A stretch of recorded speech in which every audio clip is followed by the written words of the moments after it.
पहला पाठ ईसायाह का ग्रंथ अध्याय 11 पद संख्या 1 से 10 तक। यिशै के धड़ से एक टहनी निकलेगी, उसकी जड़ से एक अंकुर फूटेगा। प्रभु का आत्मा उस पर छाया रहेगा, प्रज्ञा तथा बुद्धि का आत्मा, सुमति तथा धैर्य का आत्मा, ज्ञान तथा ईश्वर पर श्रद्धा का आत्मा। वह प्रभु पर श्रद्धा रखेगा। वह न तो जैसे तैसे न्याय करेगा और न सुनी सुनाई के अनुसार निर्णय देगा। वह न्यायपूर्वक दीन दुखियों के मामलों पर विचार करेगा और निष्पक्ष होकर देश के दरिद्रों को न्याय दिलाएगा। वह अपने शब्दों के डंडे से अत्याचारियों को मारेगा और अपने निर्णयों से कुकर्मियों का विनाश करेगा। तब भेड़िया मेमने के साथ रहेगा, चीता बकरी की बगल में लेट जाएगा। बछड़ा तथा सिंह शावक साथ साथ चरेंगे और बालक उन्हें हाँक कर ले चलेगा। गाय और रीछ में मेल मिलाप होगा और उनके बच्चे साथ साथ रहेंगे। सिंह बैल की तरह भूसा खाएगा। दुधमुहा बच्चा नाक के बिल के पास खेलता रहेगा और बालक करैत की बांबी में हाथ डालेगा। और न किसी की हानि, क्योंकि जिस तरह समुद्र जल से भरा है उसी तरह देश प्रभु के ज्ञान से भरा होगा। उस दिन यिशै की संतति राष्ट्रों के लिए एक चिन्ह बन जाएगी। सभी लोग उनके पास आएंगे और उसका निवास महिमामय होगा। यह प्रभु की वाणी है। ईश्वर को धन्यवाद।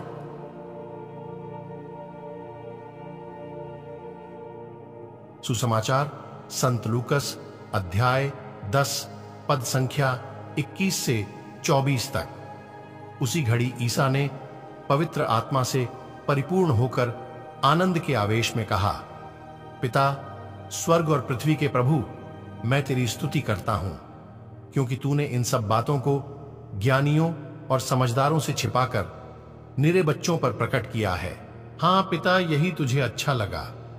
मेरे पिता ने मुझे सब कुछ सौंपा है।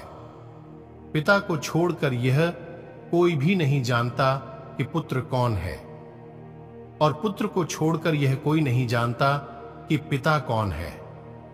केवल वही जानता है जिस पर पुत्र उसे प्रकट करने की कृपा करता है।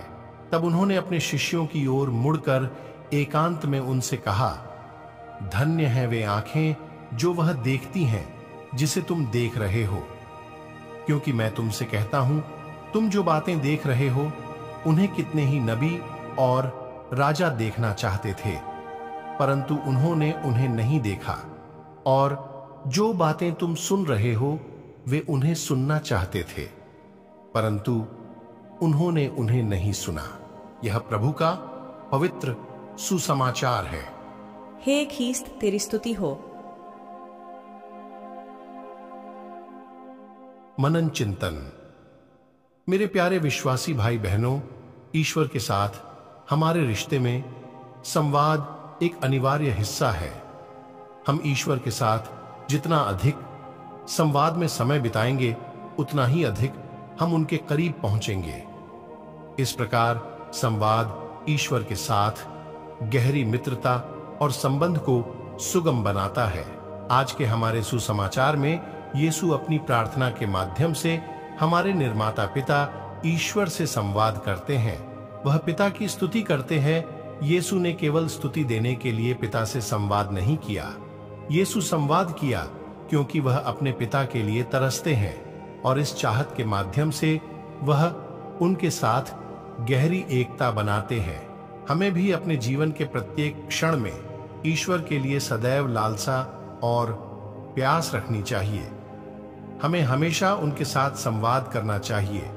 यदि हम ईश्वर के साथ नियमित प्रार्थना के क्षण नहीं बिताएंगे तो हमारा क्या होगा? हम खाली गोले बन जाते हैं जो बाहर से मजबूत दिखते हैं लेकिन अंदर से आध्यात्मिक रूप से खोखले होते हैं। आइए हम अपने जीवन के हर दिन ईश्वर के साथ नियमित रूप से प्रार्थना करें। आइए हम उसकी स्तुति करें। आइए हम उसे उन सभी आशीर्वादों के लिए धन्यवाद दें जो वह हमें दे रहे हैं। आइए तब हम सभी आज के वचन पर मनन चिंतन करें। आज के वचन को सुनने वाले सभी विश्वासी भाई बहनों को परमेश्वर आशीष प्रदान करे। आमीन।